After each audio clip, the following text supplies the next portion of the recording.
10, 9, 8, 7, 6, 5, 4, 3, 2, 1. A partir de agora. 9, 8, 7, 6, 5. Boa tarde. Eu sou a professora Etienne, sou professora da Universidade Federal do Rio Grande do Norte, do Departamento de Educação do DEDUC de Caicó. E a gente está aqui mais um dia, né, para a gente estudar um pouco mais sobre matemática, ou falar sobre matemática. E aí o convidado de hoje é o professor Sérgio Noriaki Sato, a quem eu agradeço muito por ter aceito esse convite, né, de vir conversar aqui conosco, que aceitou prontamente.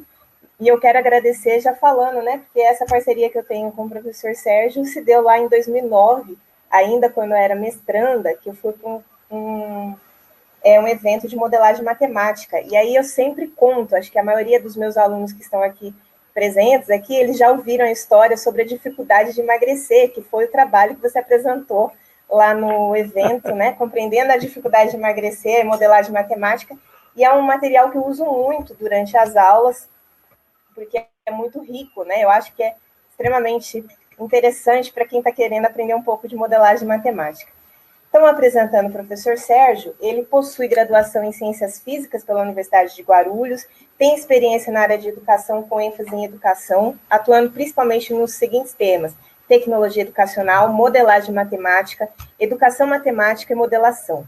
Está capacitado e cadastrado no Banco de Avaliadores do Sistema Nacional de Avaliação do Ensino Superior para cursos de graduação na modalidade à distância e avaliação institucional, realizado em média 3 avaliações anuais. Nas avaliações institucionais, já participou como coordenador do grupo, atua também na Universidade em Morumbi, nas escolas de Engenharia e Ciências da Saúde, né? Ele leciona cálculo diferencial, cálculo integral, também está atuando na área da saúde para a medicina, de informática em saúde para a medicina, bioestatística, metodologia científica e orientação de TCC.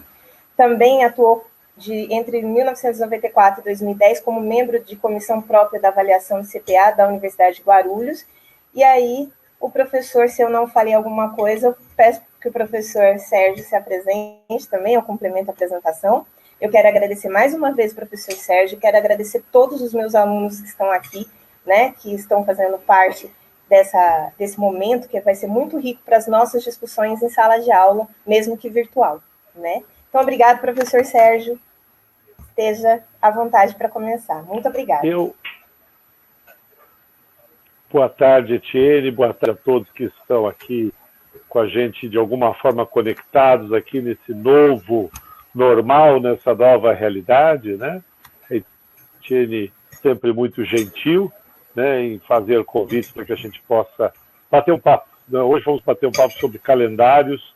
Espero que vocês gostem. Um assunto também que eu acho interessante no sentido que o professor de matemática pode usá-lo como um cenário, né, como um ambiente de aprendizagem, e interessante para todos também. Se aqueles que eventualmente estiverem inscritos não forem matemáticos, não forem professores de matemática, espero que também possam aproveitar o papo de hoje.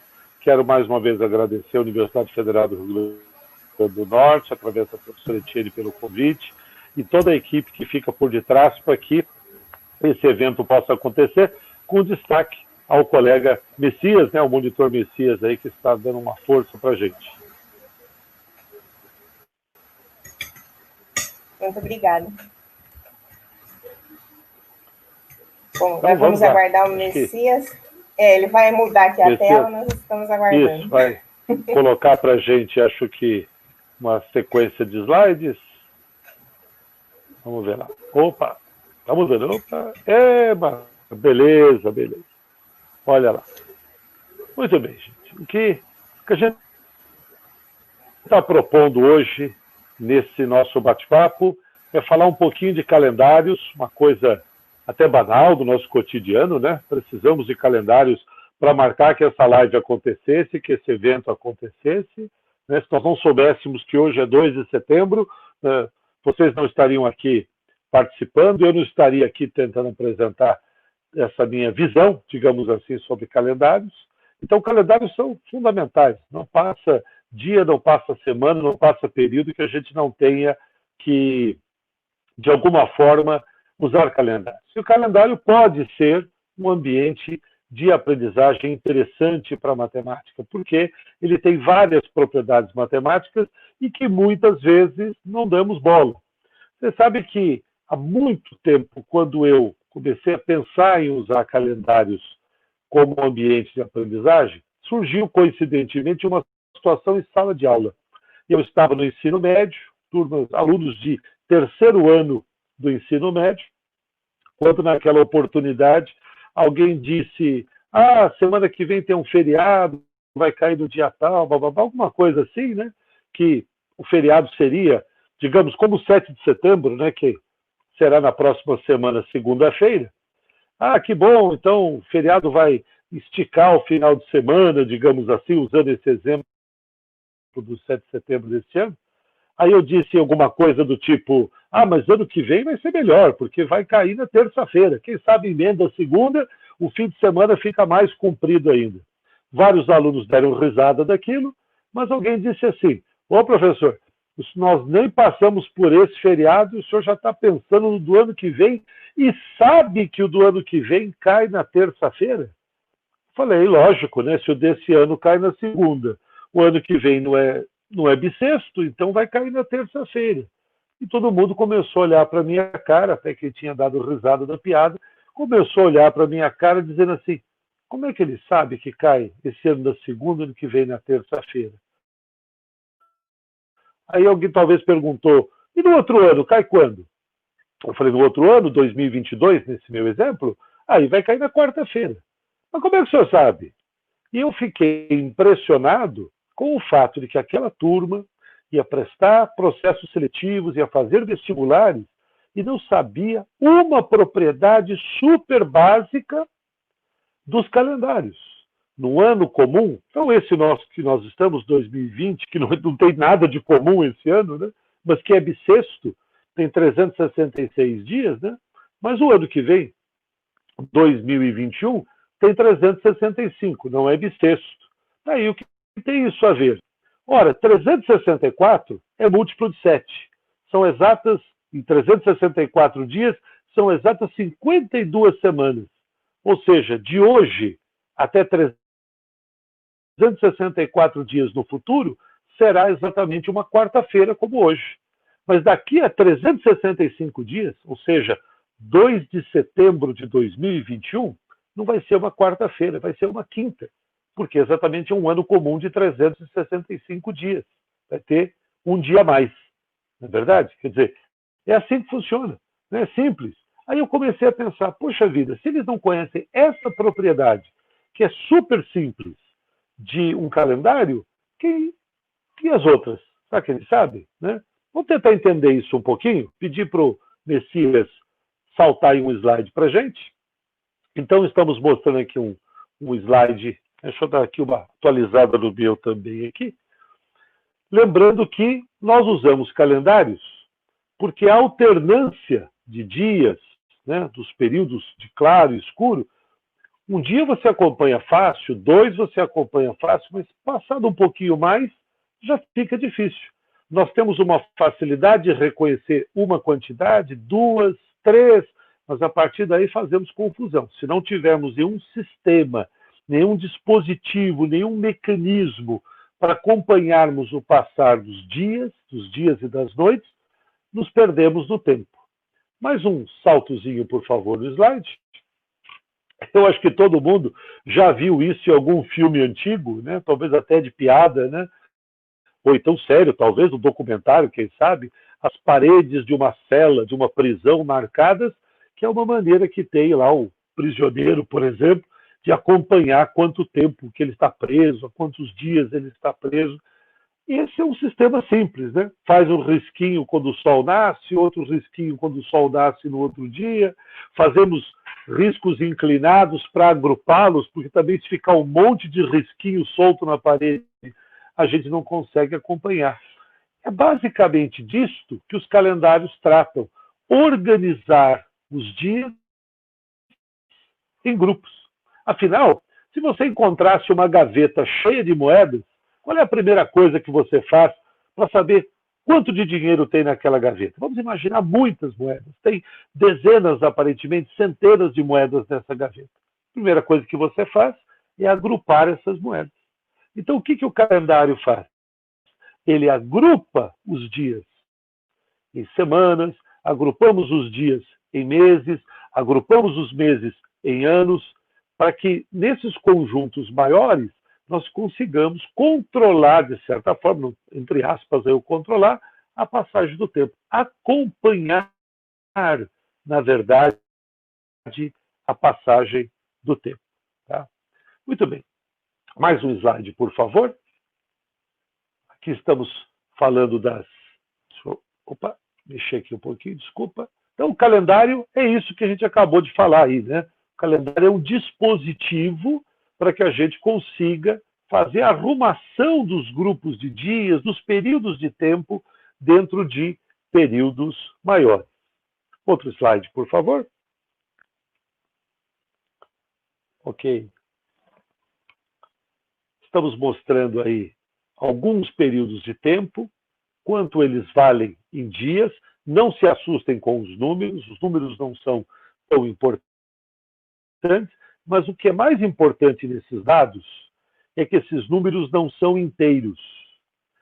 Eu comentava há alguns instantes, né? Ano de 365 dias, ou como este nosso aqui, de 366 dias. É claro que é confortável para nós humanos que o número de dias no ano seja inteiro, que o número de dias em um mês também seja um número inteiro. Claro que isso é importante, mas os fenômenos celestes que fazem com que exista dia, com que exista, digamos assim, mês, semana, esses conceitos que nós temos todos, né? Esses fenômenos celestes, na verdade, eles não são necessariamente números inteiros. O número de dias, número de voltas que a Terra dá sobre si mesma, que é o que caracteriza o dia. O número de voltas que a Terra dá sobre si mesmo, o dia, e o número de tempo que é necessário para dar uma volta ao redor do Sol, que é o ano, essas duas quantidades de tempo não são números inteiros. É isso que esse slide, que essa tabela está mostrando para a gente. Números quebrados, números fracionários, números decimais, o que por si só já é uma discussão interessante no ambiente de aprendizagem na sala de aula, por exemplo. Né? Agora, o importante é, não são números inteiros. Então, como fazer esses ajustes? Né? Como acertar isso? Isso faz parte do funcionamento dos calendários. Mais um slide, por favor.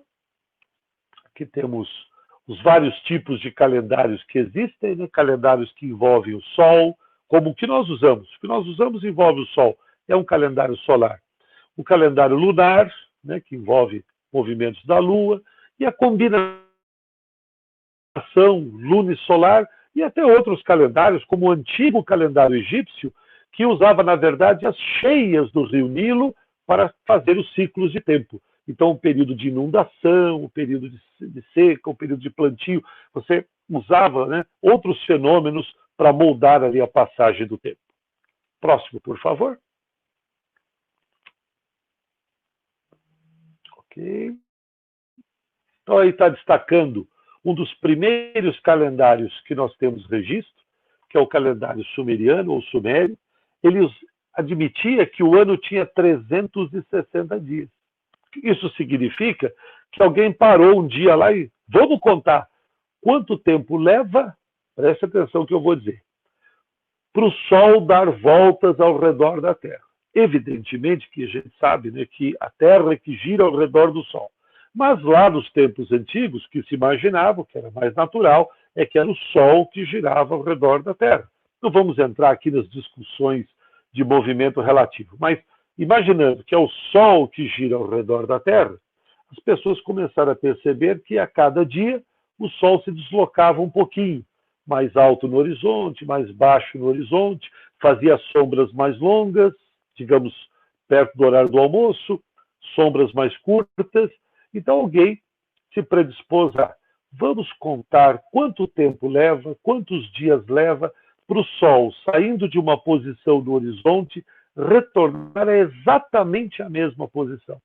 E aí alguém determinou que eram 360 dias.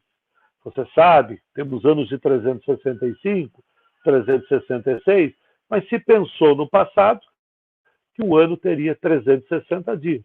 E como você já viu aí no slide também, foi isso que sugeriu dividir uma volta completa em 360 partes. Por isso que uma volta completa tem 360 graus. Na verdade, associado àqueles antigos 360 dias dos sumérios. Olha só, claro que quando se percebeu que o calendário, que o ano não tinha 360 dias, tinha um pouquinho mais, a ideia de dividir a volta completa em 360 permaneceu. Então a gente divide a volta completa em 360 partes por causa da impressão que já tivemos de que o ano teria 360 dias. Aí já uma curiosidade para o professor de geometria, o professor que vai trabalhar um pouquinho com matemática, até um professor de trigonometria no ensino médio, vai falar de ciclo trigonométrico, vai falar de radianos, não tem como não falar de graus, pode lembrar esse fato aí dessa relação do calendário com a volta completa. Bem, então vamos mais um slidezinho, mais um calendário antigo, calendário egípcio, que como a gente já comentou, que se baseava como é que se diz? Nas cheias do rio Nilo, mas na verdade eles já haviam ajustado a ideia dos 365 dias. Com 12 meses de 30, isso é interessante, 12 meses iguaizinhos de 30 dias, 12 vezes 30, 360, mas como eles sabiam que tinha 365 dias, existiam 5 dias, só para ajustar o calendário, 5 dias que não tinham mês. 12 meses, 30 dias. 12 vezes 30, 360. Mais 5 dias sem mês, só para que a posição do Sol se ajustasse perfeitamente, entre aspas, com o calendário. Tá? Então, esse é o calendário egípcio antigo. Claro que os egípcios atuais usam, de maneira geral, um calendário mundial que a gente utiliza. Né? Mais um slide, por favor. Aqui temos o calendário babilônico, também com suas descrições, só que agora um calendário lunar, não um calendário solar. Como a gente comentou no início, existem várias formas de calendário, tem até uma data aí prevista, aí, ó, dia 19 de setembro, entra um novo ano, 5.781. Então, para quem fala também que estamos em 2020, isso no calendário cristão, romano, né, o calendário com base no Vaticano, mas tem o calendário islâmico, né, tem o calendário judaico, cujos números de partida são diferentes e, portanto, os anos são diferentes aqui. Tá? Esse é um calendário lunisolar, né, com base também no judaico, como se tem agora. Vamos pular mais um. Tem um calendário grego. A gente fala no Brasil, né, que quando está falando de forma confusa, está falando grego. Né? Mas os gregos tinham lá um calendário que funcionava muito bem, que era um calendário, inclusive, para determinar, né, para podermos determinar exatamente quando as Olimpíadas aconteciam. Olimpíadas que, lamentavelmente, não aconteceram este ano, estão programadas excepcionalmente para 2021. Vamos torcer que até lá tudo volte à sua normalidade que estamos acostumados. Né? Então, seguindo mais um pouquinho, aí de novo o calendário romano antigo, 12 meses e 30 dias, lembra o calendário que nós falamos há pouco, né, do egípcio, de 12 meses e 30 dias, e 5 dias sem mês, que eram 5 dias de festas. Era para exatamente fazer a junção de um ano com o outro, 5 dias de festa, 5 dias de alegria, 5 dias que, enfim, 5 dias de festejos. 12 meses de 30, finalizava o ano, festas, 5 dias de festa, 5 dias de Réveillon, vamos dizer assim, até a entrada de um novo ano. Lembrando que nesse calendário romano antigo, o início do ano se dava com as estações do hemisfério norte, com a primavera do hemisfério norte, e isso acontece no mês de março. Então, aquilo que nós chamamos hoje de mês de março, era antigamente, nesse tempo, séculos atrás, era o início do ano. Depois, posteriormente, o próprio Império Romano acabou ajustando o início para janeiro, lá numa determinada data. Bem, mas aqui veja, anos de 365 dias, 12 meses de 30 e 5 dias extras para fazer. Mais um slide, por favor. Acontece o seguinte, agora um ponto interessante. Como a gente disse em alguns instantes, o ano não tem o número de dias exato. Você viu alguns slides atrás, que é quebradinho, né? Decimal, não inteiro. 365 dias, na verdade, é um pouco mais cedo do que dura o ano. O ano dura um pouquinho mais. Cálculos, já na época de Júlio César, mostravam que o ano tinha 365 dias e 6 horas. Um quarto de dia. Mas se estamos fazendo um calendário que termina com 365 dias e ele tem mais 6 horas, qual é o problema disso? O problema é que no outro ano, outros 365 dias, adiantamos mais 6 horas. Em 2 anos, já adiantamos 12 horas, metade de um dia. Em 4 anos, já adiantamos um dia inteiro. E quando chegamos no ano 46 a.C., nós já estava adiantado o calendário romano antigo em 80 dias. 80 dias, quase 3 meses, quase uma estação inteira. É como você achar que está na primavera e, na verdade, está no verão. Enfim, está uma estação fora do lugar. Ou seja, o imperador Júlio César foi convencido de que precisava fazer um ajuste no calendário. Se nós continuássemos fazendo um calendário de 365 dias, as coisas iam ficar muito confusas. Próximo slide, por favor. Então, Júlio César estava preocupado aí também com a expansão dos seus territórios, com a expansão do império, né? Foi sugerido a ele trabalhar com o calendário solar, que tem aquele problema dos 80 dias de diferença com o Sol real, né? Mais um slide, por favor. E aí, no ano de 46 a.C., para acertar o calendário, já que ele estava adiantado 80 dias, precisávamos esticar o ano em 80 dias. Então, o ano 46 a.C. não teve 365 dias.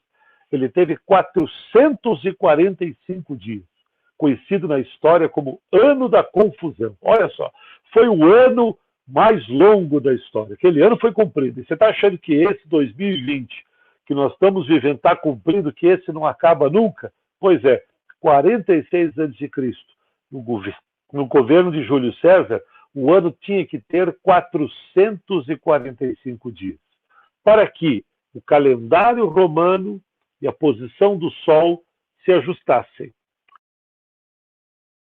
Mas, se o ano continuasse com 365 dias, aquele problema, aquela diferença continuaria.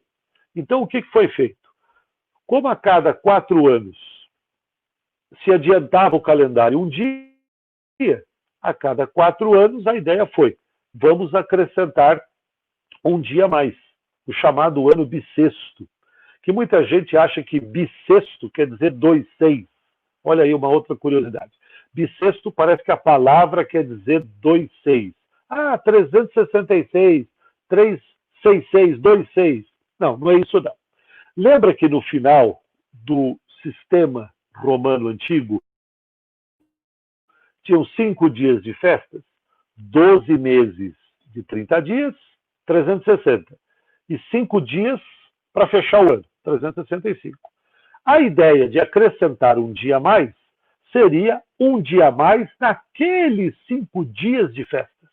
Então nós teríamos a cada 4 anos 6 dias de festas.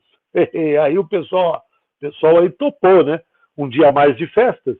Então nós vamos ter um 6º dia a mais, que em latim é bissextus. Um 6º a mais, bissextus. Então bissexto quer dizer um 6º dia a mais. Em vez de 5 dias de festas, 6 dias de festa, daquele ano de 366. Tá bem? Vamos avançar aí mais um slide, por favor. Só que, olha só que coisa. Para convencer efetivamente Júlio César disso, era uma curiosidade interessante. Um mês do ano, chamado Quintilis, quer dizer, o quinto mês, Quintilis, seria o mês do imperador e passaria a se chamar Július. Mas aí uma condição do imperador foi a seguinte, que esse mês não poderia ter 30 dias, igual aos demais meses do ano. Precisava ter alguma coisa especial. Ele passaria a ter 31 dias. O mês de julho, como nós conhecemos atualmente, né? O mês de julho, já foi o quinto mês do ano. Professor, mas julho não é o 7º mês do ano? Quando você conta a partir de janeiro, julho é o mês 7. Mas lembra que antigamente começava em março? Começava com a primavera? Então, março, abril, maio, junho, julho era quintilis. Julho era o quinto mês do ano. Quintilis, que passou a se chamar Július, que passou a ter 31 dias. Mas aí, vamos tirar esse dia de onde? Porque, afinal das contas, se eu modificar o número de dias do ano, não vai dar certo o calendário. Então, para aumentar quintilis em um dia, o último mês do ano, nosso fevereiro, né, que era antigamente o último mês do ano, lembra, o ano começava em março, então acabava naquilo que a gente chama hoje de fevereiro. Fevereiro, que tinha 30 dias, passou a ter 29, para que Quintilis, que agora se chamava Július, tivesse 31. Mais um pouquinho, mudando mais um tiquinho. O calendário romano novíssimo do governador general Octávio César, Octávios Augustus, na verdade, ele queria a mudança de um mês também para ele. Então, o mês Sextilis, que era o mês posterior ao Quintilis, o 6º mês do antigo calendário, que também tinha 30 dias, passou a ter 31 e passou a ser chamado de Augustus, que é o nosso mês de agosto, que terminou recentemente. Olha só, o mês de julho e o mês de agosto, eles têm 31 dias por determinação de duas pessoas, o imperador Júlio César e o general imperador Otávio Augusto. Apenas por isso que eles têm 31. E claro, para que passasse a ter 31, precisava tirar mais um dia. O que fizeram? Foram lá em fevereiro, lá no fim do ano de novo, tiraram um dia. E fevereiro, que tinha 30, passou a ter 28, quando Otávio Augusto tirou um dia dele. Por isso que o mês de fevereiro fica meio capengazinho, com dias a menos. Posteriormente, esses dias de festas romanas foram distribuídos alternadamente, sem mexer em julho e sem mexer em agosto, alternadamente pelos meses do ano. Então, se você pegar julho e agosto, ambos têm 31, e for voltando de julho e avançando de agosto alternadamente, você completa os outros meses de 31 dias. Olha só, por que tem mês de 30, mês de 31 e até mês de 28 ou 29 dias? Simplesmente por essas razões puramente históricas e artificiais. Olha só, apenas por isso. Então aí você está vendo o slide aí com o Romano Novíssimo, faltando mais um pouquinho aí, mais alguns detalhes. Ele tem 3 anos de 365, um de 366. Na média, então, ele funciona esse sistema. Parece até que é o nosso calendário, né? Mas não é o nosso calendário. Temos aí o calendário lunar, que estamos comentando aí rapidamente, mostrando que estamos no ano de 1442, pelo menos até agora, a partir agora do dia 21 de agosto, né, agora recente, entramos no ano 1442 no sistema lunar, no sistema islâmico. Então estamos em 2020, pela referência do Vaticano, que foi usado internacionalmente. Estamos lá em mais de 5.000 no calendário judaico, né, 5.700 e alguma coisa, e estamos em 1442 no calendário islâmico. E esses números são meramente referências históricas, referências religiosas que são utilizadas pelos mais variados povos e religiões. E existem até outros calendários de outras religiões que até são usados ainda para comemorar alguns festejos ao longo do ano. Tá bem? Vamos pular mais um pouquinho. Mas qual é o nosso calendário? Nosso calendário parece esse último que eu falei, né? O Romano Novíssimo, com aquela adaptação dos 31 dias. Afinal das contas, ele tem 3 anos de 365 e 1 ano de 366 em blocos de 4. E todo mundo lembra, e acho que até principalmente os professores de matemática lembram e dizem, né? O ano bissexto é aquele que é múltiplo de 4. Por exemplo, 2020 foi bissexto, 2024 vai ser bissexto. Se nós voltarmos para 2016, né, foi bissexto, 2000 foi bissexto, mas não é bem assim não, não é bem assim não. Vamos avançar mais um pouquinho.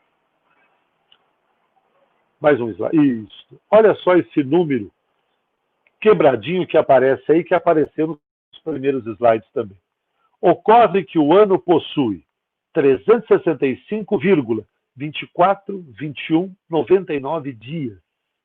Ou seja, o ano não tem exatamente 365 dias e 6 horas. É um pouquinho mais curto. São 5 horas, 50 e tantos minutos e alguns segundos. Puxa vida. E aí? Significa que o sistema bissexto, de a cada 4 anos incluir um dia, não funciona perfeitamente. Ele é muito bom, tem um número muito mais próximo da verdade celestial, mas não é exatamente perfeito. Então, o que aconteceu? Como está dizendo aí no slide. Lá, por volta do final de 1.500 anos, lá por 1.400 e qualquer coisa, 1.500 anos depois de Júlio César, Júlio César está lá em 40 a.C., 46 a.C. Lá para 1.400 e qualquer coisa, o que aconteceu? As pessoas perceberam que havia uma diferença no calendário. Exatamente. Agora o calendário estava mais demorado do que deveria ser.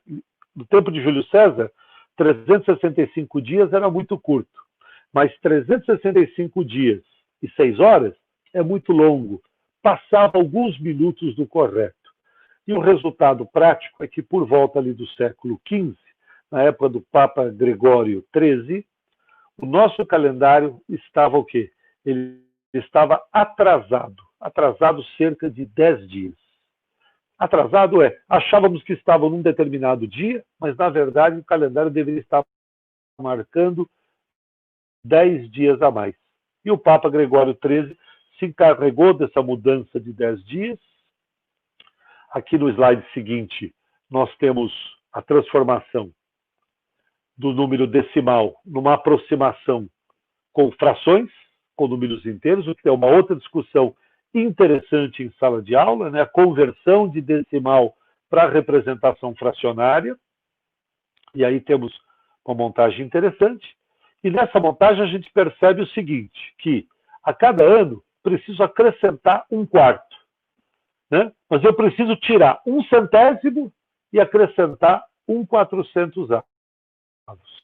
Isso estou desprezando a fração 1 sobre 3.300. O que essas frações representam? Esse 1/4, 1/4 de ano. Então, representaria que, 1/4 de ano, não, perdão, 1/4 de dia. Então, representaria que a cada 4 anos preciso acrescentar um dia. Depois, menos 1/100. A cada 100 anos eu preciso tirar um dia. E mais 1 sobre 400. A cada 400 anos eu preciso acrescentar um dia. Esses ajustes foram feitos no século XV pelo Papa Gregório, gradativamente aceitos pelo mundo como um todo. E fez o quê? Mantivemos o calendário de 365 dias. A cada 4 anos acrescentamos um dia bissexto. A cada 100 tiramos um. E a cada 400 acrescentamos um. Então, moral da história. 1.600, por ser um múltiplo de 400, foi bissexto. também foi bissexto o ano 2000, excepcionalmente. Como também será bissexto, excepcionalmente, 2.400. Mas a regra não é de 4 em 4 anos? Sim, mas repare que a cada 100 eu tenho que tirar um. 1.700 não foi bissexto, mas é múltiplo de 4. Mas como ele é secular, centenário, perdeu um. Então não foi acrescido, não é bissexto. 1.700 não foi bissexto, 1.800 não foi bissexto, 1.900 não foi bissexto, desde que o Papa Gregório, no século XV para o XVI, fez essa mudança de calendário, os anos seculares, 1.600 e 2.000, foram os únicos anos seculares bissextos. 2.000 agora, há 20 anos, né, foi bissexto. 1.700 não foi bissexto, apesar de ser múltiplo de 4. 1.800 também não foi bissexto. 1.900 também não foi bissexto. Essa questão do 1.900 não ser bissexto, ela gera uma curiosidade para quem trabalha com calendários em computador. Tem calendários que usam 1.900 como bissexto, um erro dos primeiros programadores, e o mais correto é usar 1.900 como não bissexto. Então, quem usa planilha Excel, por exemplo, na hora de calcular dia de semana, tem uma configuração que leva isso em conta, se você quer usar o calendário errado ou o calendário certo. Quando os computadores foram construídos no século XX para acompanhar as datas, o especialista de computação que programou o calendário considerou, por ignorância dele, por não saber, considerou que 1.900 foi bissexto, quando, na verdade, quero reforçar mais uma vez, 1.900 não foi bissexto, e 2.000 foi bissexto excepcionalmente. Seguindo mais um pouquinho, então aí resumindo isso, do Papa Gregório, a omissão dos 10 dias, o dia 4 de outubro de 1582, quinta-feira, foi seguido de 15 de outubro de 1582. Se já comemorassem lá no Brasil, né, o dia do professor, então pulava direto, dia 4 de outubro para o dia do professor, lá no século XVI, lá em 1582. Isso foi uma necessidade, uma correção que teve que ser feita lá no século XVI pelo Papa Gregório, exatamente para acertar aqueles 10 dias que nós estávamos atrasados. Né? Então, com 10 dias assim saltando, acertou o calendário. E aí ele ficou certo. Ele apresenta um erro, como você viu ali que eu desprezei, de 1 sobre 3.300.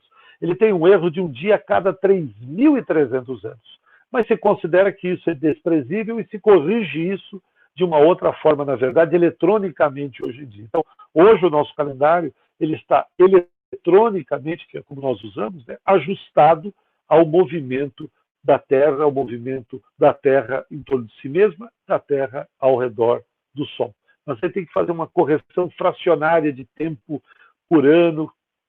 Isso é coisa lá para os especialistas em cronologia e supercomputadores que precisam fazer. Seguindo mais um pouquinho, aí expliquei que os anos seculares, os múltiplos de 100 deixam de ser bissextos, a não ser os múltiplos de 400. Então, reforço mais uma vez. 1.600, que foi múltiplo de 400, foi bissexto. 2.000, múltiplo de 400, bissexto. 2.400 será bissexto. 2.800 será bissexto. Eu não vou aguentar até lá, vocês que aguentem. E depois vocês me contam, tá bem? Quem aguentar aí até 2.800, me conta. Agora, volto a insistir. 1.700 não foi bissexto. 1.800 não foi bissexto. 1.900 não foi bissexto também. Seriam pelo sistema romano antigo, mas pelo sistema do Papa Gregório, e é por isso que o nosso calendário é chamado de calendário gregoriano, né? Ele tem esse tipo de correção. O calendário gregoriano também introduziu um cálculo para a Páscoa. Está aí uma outra curiosidade interessante. A Páscoa ela é no calendário gregoriano calculada ano a ano. Tem uma fórmula matemática para fazer isso. Olha que coisa interessante, né? A gente comemora a Páscoa, da Páscoa saem todos os outros feriados cristãos, sai o Carnaval, sai o Corpus Christi, todos eles a partir de uma fórmula matemática, que se ajusta segundo as regras que o Vaticano estabeleceu, fórmula, inclusive, desenvolvida pelo matemático Gauss, né, chamado príncipe dos matemáticos, o matemático Gauss. Temos aqui, né, o comentário na sequência aqui os feriados da Páscoa, tudo, né? Seguindo aqui nos slides. Aqui um resumo do calendário gregoriano, em mais um slide, por favor. Isto, né? Tem 365, os meses, quantos dias tem, mas isso aí nós já falamos um pouquinho. Aqui algumas versões. Isso é uma coisa também interessante com relação aos calendários, né? As pessoas não prestam muito atenção em calendários. Hoje, tudo no eletrônico, tudo no digital, as pessoas não prestam muita atenção. E tem gente que acha que pensando apenas em bissexto ou não bissexto e dias da semana, que existem infinitos calendários. Não. Só existem 14 calendários diferentes. Existem apenas 14 calendários. Acho que tem que puxar mais um slide, por favor. Isso. Não, mais um ainda, mais um. Acho que é esse. Isso, valeu. Existem só 14 calendários possíveis. Imagine um ano comum, 365 dias, cujo dia 1º de janeiro cai num domingo. Esse é o chamado calendário tipo 1. Se o do outro ano for comum, dia 1º de janeiro vai cair na segunda-feira, ele é o calendário tipo 2. E assim por diante. São 7 calendários comuns possíveis e 7 bissextos possíveis, 14 calendários possíveis. Também para fazer aí uma discussão leve de princípio fundamental da contagem, análise combinatória um pouquinho aí, caso você queira falar de quantos tipos de calendários existem. São só 14, não tem mais do que isso. Se você imprimir os 14 possíveis, você tem todos os calendários possíveis em termos de dias da semana e quando cai, né, cada dia da semana. Nós estamos hoje, inclusive, num calendário tipo 11, já que é um calendário bissexto, né, e que o primeiro dia do ano caiu numa quarta-feira. Calendário tipo 11. Mais um slide, por favor.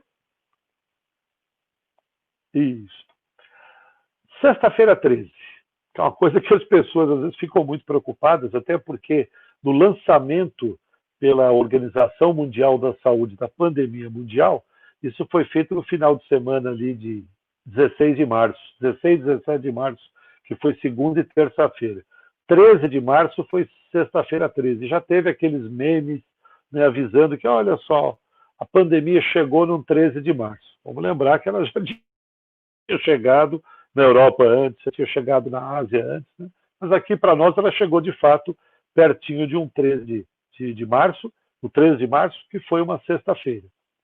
Sexta 13, o que tem de especial sexta 13? Nada de especial sexta-feira 13.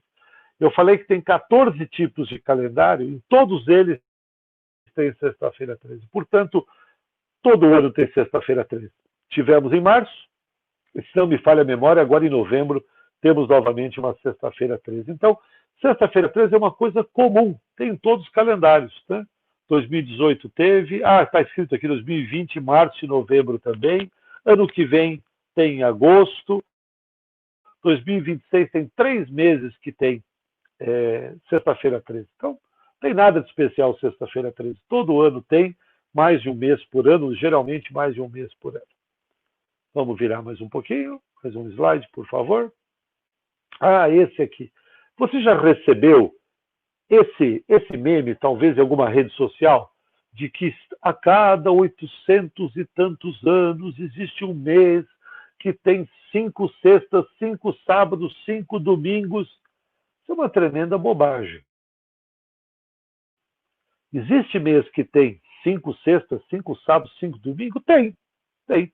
Se o dia 1º do mês cair na sexta-feira, dia 1º do mês cair na sexta-feira, e o mês tiver 31 dias, as duas condições, o mês vai ter 5 sextas, 5 sábados e 5 domingos.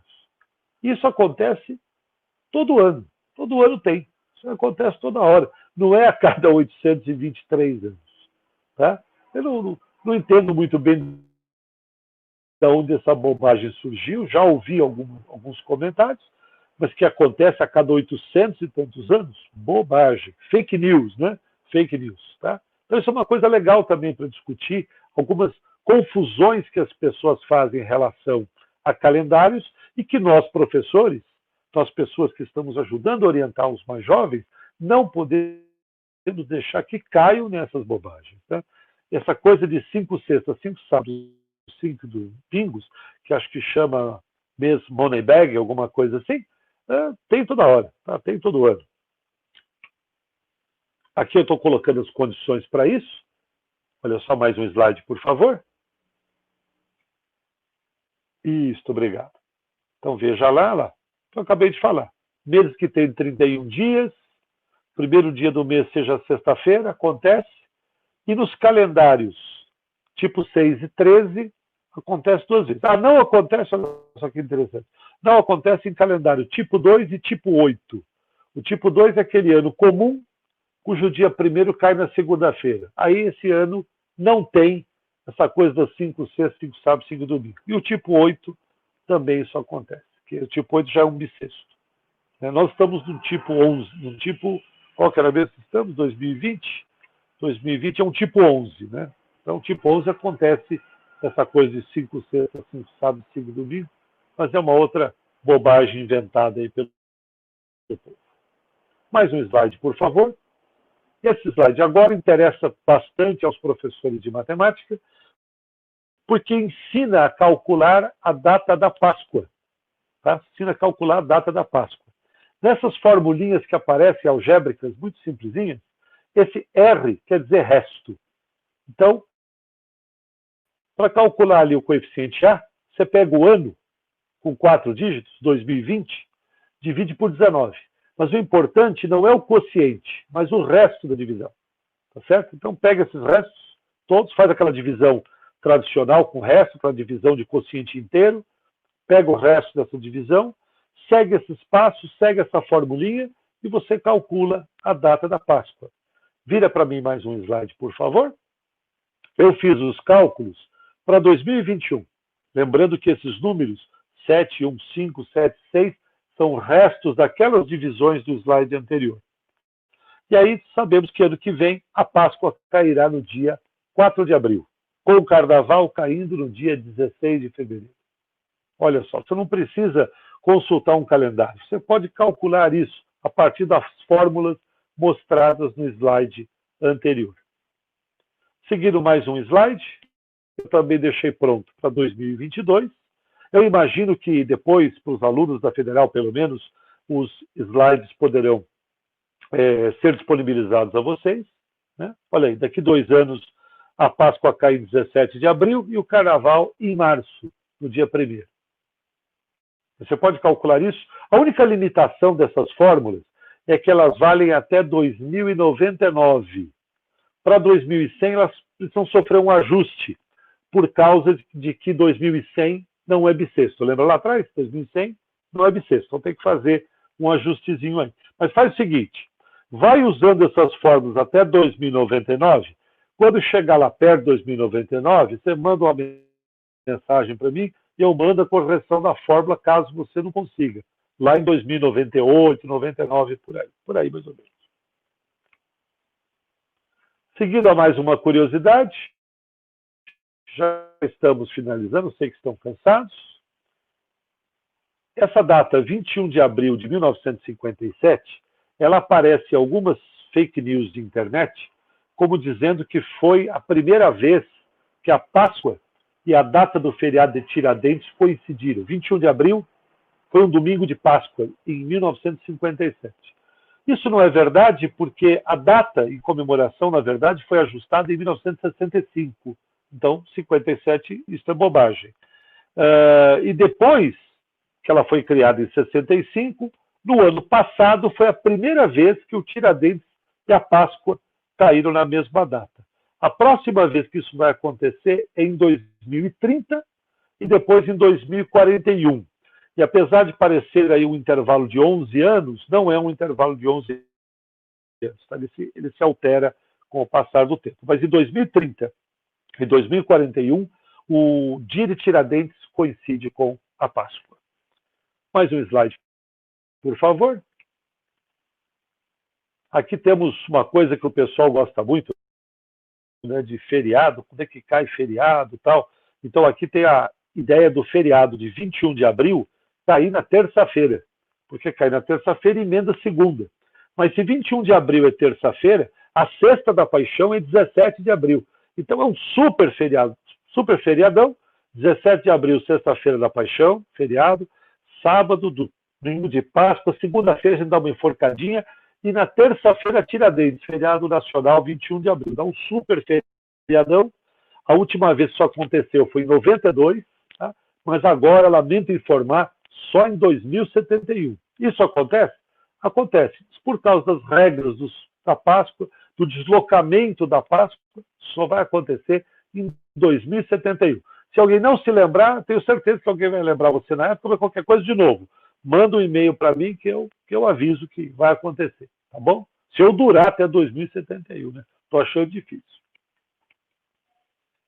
Aqui temos, no slide seguinte, lembrando que hoje, 2 de setembro, é uma quarta-feira, e que a gente pode saber que daqui 7 dias é quarta-feira também. Portanto, dia 9 é quarta-feira, 2 mais 7, mais 7, 16, quarta-feira, mais 7, 23, quarta-feira, mais 7, 30, e assim por diante, mais 7, 37. Se existisse o 37 de setembro, seria uma quarta-feira, mas é o 7 de outubro e assim por diante. A ideia de somar 7 para estar sempre no mesmo dia da semana, ou tirar 7 para estar sempre no mesmo dia da semana. Mais um slide, por favor. Aqui tem uma brincadeirazinha dos feriados. Agora, segunda-feira, 7 de setembro, mas depois, 12 de outubro e finados também serão segundas-feiras. E tem gente que não percebe que isso acontece todo ano. Todo ano, o feriado de 7 de setembro, o 12 de outubro e o finados, eles caem no mesmo dia da semana. Sempre assim. Por quê? Porque o número de dias, o intervalo de dias entre essas datas é múltiplo de 7. Apenas por isso, por essa razão. Tá bem? Mais um slide, por favor. Então, essa é a matemática dos calendários aí, dos restos, né, da divisão por 7. Mais um slide, por favor. Aqui eu estou uma brincadeira muito básica de calendário, perguntar o dia da semana. Por exemplo, estou perguntando aqui 2 de setembro de 2023. 2 de setembro, que é o mesmo dia que hoje, só que estamos em 2020, até 2023. Aquela lembrança que passou um ano, salta um dia. Passou outro ano, salta um dia. Se saltar o bissexto, pula 2 dias. Né? Então você consegue rapidamente, como você pode ver no slide, saber que hoje, 2 de setembro de 20, é uma quarta-feira, mas o de 21 vai ser uma quinta, o de 22 vai ser uma sexta, o de 23 vai ser um sábado. O de 24 não será domingo, porque 2024 é bissexto, salta 2, vai para segunda-feira. Ok? Mais um slide, por favor.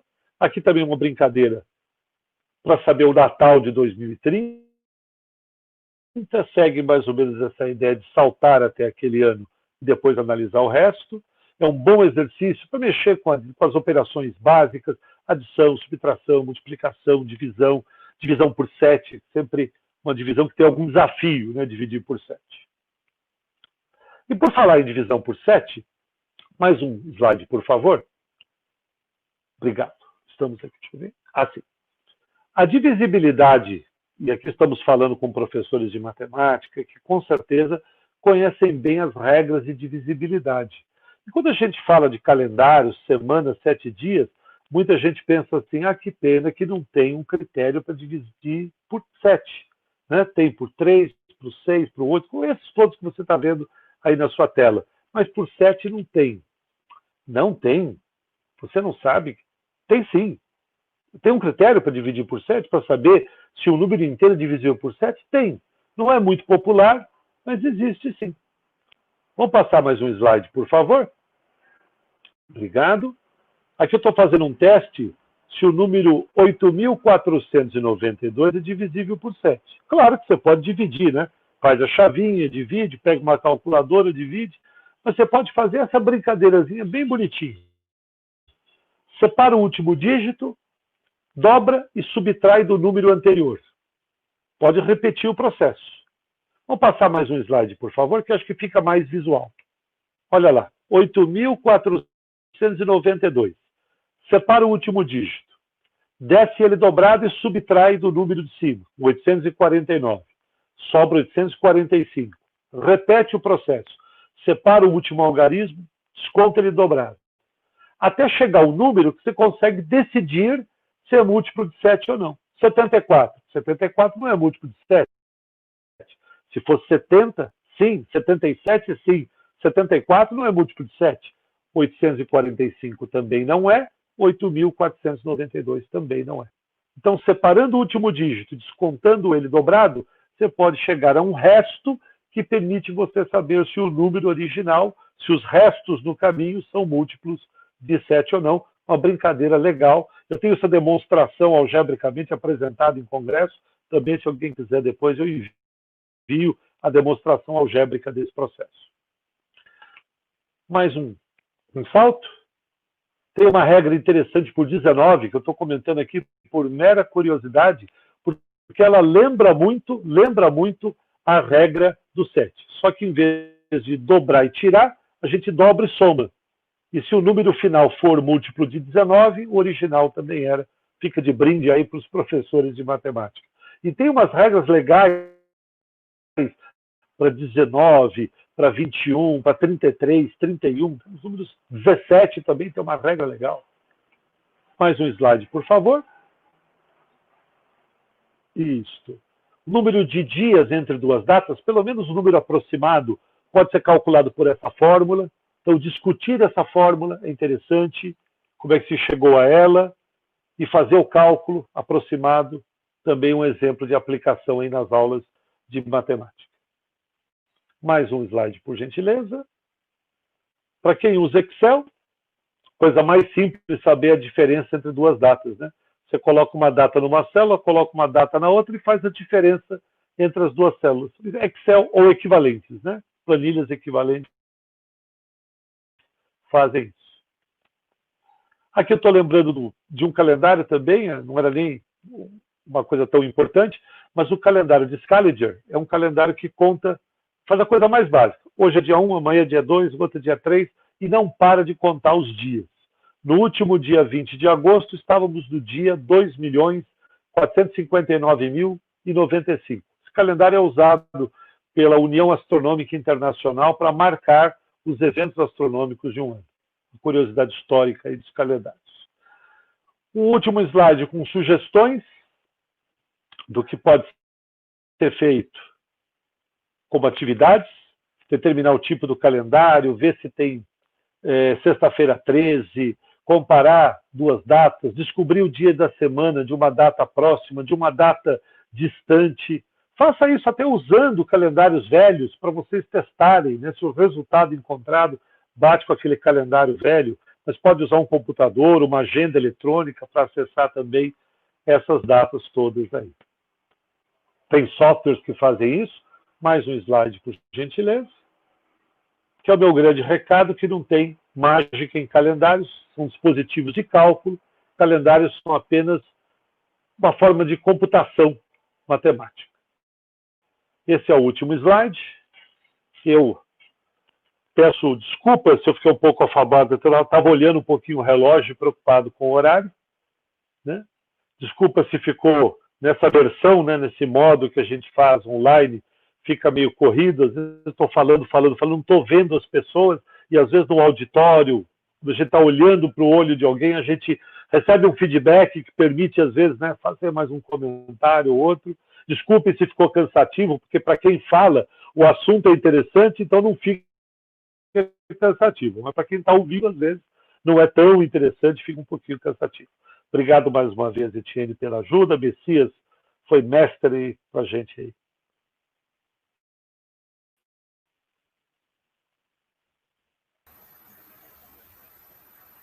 Bom, eu agradeço, né, mais uma vez. Eu sempre fico apaixonada pelas palestras do professor Sérgio, né? Espero que vocês tenham gostado também. E agora a gente vai abrir o espaço para as perguntas. Então, eu peço para aquelas pessoas que querem fazer algum tipo de pergunta, que postem aqui no chat, que o Messias vai colocar no ar, por favor. Mas faz pergunta fácil aí, por favor. Faz pergunta difícil. Aproveita para perguntar. Eu já falo, aproveita e pergunta tudo que pode. né? Bom, queria deixar registrado aqui, né, que muitas pessoas registraram aqui que gostaram, né, da palestra. Esse daqui eu mesmo posso responder. A Renata Costa pergunta se os slides serão disponibilizados. A apresentação que o professor Sérgio acabou de fazer vai ficar disponível por alguns dias no nosso canal, né? Então, quem quiser assistir, ou quem perdeu, ou quem quiser indicar para alguém assistir. Lembro também da lista de presença, que já foi disponibilizado o link, né, que só será certificado quem estiver assistindo a palestra aqui. Então, isso daqui é uma palestra virtual síncrona, né, para ter esse evento.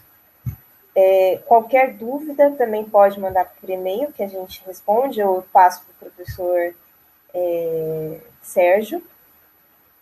Bom, então, há aqui muitos registros, né, de pessoas que estão parabenizando a palestra, como é o caso da Natane Souza, que foi uma ótima palestra, parabéns, né, e reforço mais uma vez, quem tiver perguntas, por favor, coloque no chat. Ana Maria Santos também colocou, palestra extremamente interessante. Eu acho que a gente olha para os calendários, mas não vê tanta coisa dessa forma, né? Acho que nunca mais ninguém vai olhar para um calendário e enxergar só números, né? E sem pensar. Esse é um dos grandes objetivos da palestra, né? Mudar o nosso olhar, né, para essa coisa tão aparentemente tão simples que é o calendário, mas que tem toda uma complexidade por detrás. E nós estamos vivendo numa sociedade que parece que foge um pouquinho das complexidades. Nós vivemos numa sociedade complexa, a educação, a ciência são os caminhos para exatamente nós lidarmos com essa complexidade. O calendário é uma porta para fazer isso. E uma coisa que eu acho interessante é que essa atividade, né, com o calendário, a gente pode adaptar, porque temos também professores, eu falo professores que ensinam matemática, né, que são os professores dos anos iniciais e professores de matemática. E trabalhar com calendários você pode fazer desde a educação infantil até o ensino médio, até o ensino superior, né? Então, assim, é muito versátil, é um excelente material para que você possa trabalhar esses conceitos. Bom, então tem a pergunta da Silvanete Oliveira, que pergunta, podemos fazer com o calendário tema de projeto de sal? Deve ser projeto de sala? Deve ser projeto de sala, com certeza, não tenha dúvida disso. Eu já fiz, como a Etienne acabou de comentar, pode ser feito nas séries iniciais, pode ser feito, enfim, tudo vai depender, digamos assim, entre aspas, do problema que você queira discutir, de que propriedade você queira discutir. A grande verdade é que as pessoas não olham com atenção os calendários, eles têm regras matemáticas, têm um funcionamento, né? Você veja, hoje, dia 2 de setembro, quarta-feira. Ai, que dia cai dia 9? Pô, dia 9 é daqui 7 dias, então também cai numa quarta-feira. Não preciso depender de um calendário para algo assim, né? Dia 16 também vai ser uma quarta-feira. Ah, então dia 20 é 4 dias depois. O que a gente está sugerindo, ao olhar para os calendários com mais atenção, é não usar simplesmente o calendário para ler uma data e um dia da semana, mas para sentir um pouquinho as propriedades matemáticas que ele tem. Pode ser usado como projeto de sala de aula? Não tenho dúvida que possa ser feito. Também. Outra pergunta da Andresa Ribeiro. Professor, como ensinar as crianças de educação infantil os conceitos do tempo?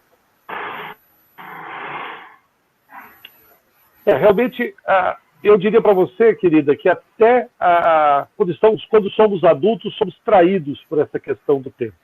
Mas acho que eu me lembro de uma coisa que a minha mãe falava quando éramos pequenos, né? A gente perguntava para ela, mãe, quantos dias faltam para o Natal? Quantos dias faltam para o meu aniversário? E ela costumava responder assim, você vai ter que dormir e levantar, vai ter que dormir e levantar de novo, vai ter que dormir e levantar mais tantas vezes. Então a gente brincava que contava o tempo em dorme e levanta, né? E aí muitas vezes a gente perguntava se dormisse de tarde e levantasse rapidinho, se isso contava também, se isso encurtava para chegar até o dia, né? Mas essa é uma forma de mostrar a passagem do tempo, né? Dorme, levanta, almoça. Existem várias coisas que nós fazemos diariamente. Essa coisa que nós fazemos diariamente pode ser usada como referência. Quanto tempo leva daqui até você acordar de novo? Leva um dia? Quanto tempo leva de um domingo ao domingo, 7 dias, uma semana, isso pode ser feito tranquilamente. Mas dorme e levanta é uma brincadeira de casa até hoje com as crianças pequenas de casa. Bom, mais uma pergunta aqui. Professor, quando o senhor virar Caicó? Isso já fica um convite, né? Que eu espero que em breve, depois dessa pandemia, né, Sérgio? Vai ver que a culinária de Caicó é muito boa. Acabou a pandemia, nós vamos para Caicó, pode deixar, estou em Caicó aí, com certeza. Exatamente, né? A gente tem essa nova maneira, né, de fazer palestras, enfim, mas eu sempre falo para os alunos, né, o pessoal, como você falou, você está olhando, né, vendo quem é que está assistindo, essa interação que você tem com quem está participando é imprescindível, né? Bom, próxima pergunta. O calendário é uma ferramenta para as crianças já iniciarem esses conceitos? Sim, pelo menos o calendário do ano, o calendário do mês, né? Eu acho que para uma criança muito jovem, pelo menos o calendário da semana, né? Que dia é hoje, quando foi segunda-feira, quando foi domingo, quando será o próximo domingo, o próximo sábado. Acho que você pode trabalhar com pequenos intervalos de tempo, mas já apresentando o calendário da semana ou do mês, tranquilamente. Bom, então a gente pode ver aqui, né, que todo mundo, tem mais elogios do que perguntas, eu até diria, né? Muita gente parabenizando, né? Como eu falei, tenho certeza que as pessoas que assistiram não vão olhar mais os calendários de uma maneira tão simplória, tão simples, mas vão até querer, foi um convite até a gente explorar. E reforço também, né, que a ideia que o professor, aí que entra, né, também o olhar do professor, que é o professor que vai pegar essa ideia e que vai adaptar para a sua sala, porque não tem receita pronta, não tem como a gente chegar aqui e falar assim, entra na educação infantil e trabalha assim assado, ou, né, faz isso no ensino médio, que uma sala é diferente da outra, um lugar é diferente do outro. Não tem receita, não tem fórmula. Né? Mas isso daqui fomentou, né, nos despertou a curiosidade de olhar para esses calendários com outro olhar. Né? Então, eu agradeço a todos, agradeço o Messias, né, e toda a equipe que fica aqui nos bastidores, agradeço imensamente ao professor Sérgio por ter aceito esse convite tão prontamente, né, professor Sérgio, e na próxima palestra, que será pela SBEM, né, estaremos juntos de novo. Agradeço a todos os participantes, né, e acompanhem. Pode falar, professor, quer falar alguma coisa? Professor Sérgio? Não, estou bem aqui. Queria só mais uma vez agradecer você, Messias, a toda a equipe, à Universidade Federal do Rio Grande do Norte por esse belíssimo convite e lembrar que a gente vai dar um bis aí, né, quem sabe a mais aprimoradinho na reunião, no evento da Sociedade Brasileira de Educação Matemática. Isso. Lembrando que no dia 4 a gente também tem uma palestra sobre jogos digitais para alunos com descalculia, né? Que também é aqui no nosso canal. Oba. Então, agradeço, né, mais uma vez. Obrigada a todos e até a próxima. Tchau, gente. Tchau.